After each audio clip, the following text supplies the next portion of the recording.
साल बेग अपनी मां से केवल सुनता रहता था ठाकुर जी के मंगल प्रवचन को। जैसे बंधुओं, रात्रि में हम बच्चों को सुलाते हैं, सिंड्रेला की कथा सुनाते हैं और ना जाने कितने सारे राजा रानी कपोल कल्पनाएं वाली कथाएं सुनाते हैं। उनकी जगह ऐसे भक्तों के चरित्र सुनाया करो बच्चों को। हम सच बता रहे हैं, हमारे नाना जी जब हम छोटे थे तो रात्रि में जब नाना जी घर आते थे हम उन्हीं के पास ही सोते और रात में हमको यही सब सुनाते। कभी सुंदरकांड सुनाते और जैसे बच्चों को सुनानी चाहिए वैसे ही सुनाते। हनुमान जी की पूंछ में आग लग गई, हनुमान जी धड़ाम से कूद गए, ऐसे हो गया वैसे, और बड़े आनंद से सुनते थे। और फिर रात भर नाना जी से 12-12 बजे तक पूछते फिर क्या हुआ फिर क्या हुआ। तो उन सब बातों का प्रभाव ये होता कि वो अभी तक स्मृति में रहती हैं। अभी जब सोमनाथ में कथा करने के लिए मैं गया तो कई भाव, पहली बार मैंने मानस कथा की, कई भाव वो थे जो मैंने 12-13 वर्ष की आयु में अपने नाना जी से सुने थे। आज भागवत में भी कई भाव मैं ऐसे सुनाता हूं।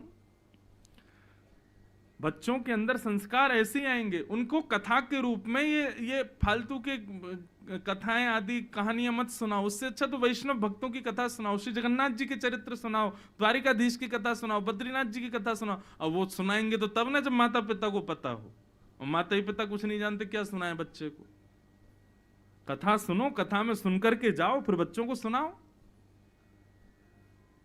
आजकल होड़ लगी है बच्चा हमारा कितना मॉडर्न बन जाए। मॉडर्न तो बहुत बन जाएगा लेकिन बुढ़ापे में आपकी लाठी नहीं बन पाएगा, छोड़ देगा फिर आपको। वृद्धाश्रम में जाके रहो, यहीं पे पड़े रहो। हमारा कैसे बच्चा कितने बड़े स्कूल में पढ़ेगा, ड्रेस कैसी होनी चाहिए, उसकी इंग्लिश स्पीकिंग कैसी होनी चाहिए, हिंदी नहीं बोलनी आती बच्चों को।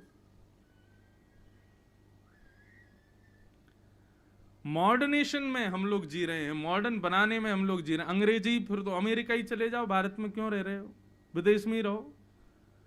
भारत में रहते हुए बालकों को यह तक नहीं पता हम दीपावली क्यों मनाते हैं, हम होली क्यों मनाते हैं। बस रंग लगाते हैं, पटाखे छुड़ाते हैं, मनाते क्या, कारण क्या, कोई नहीं जानता।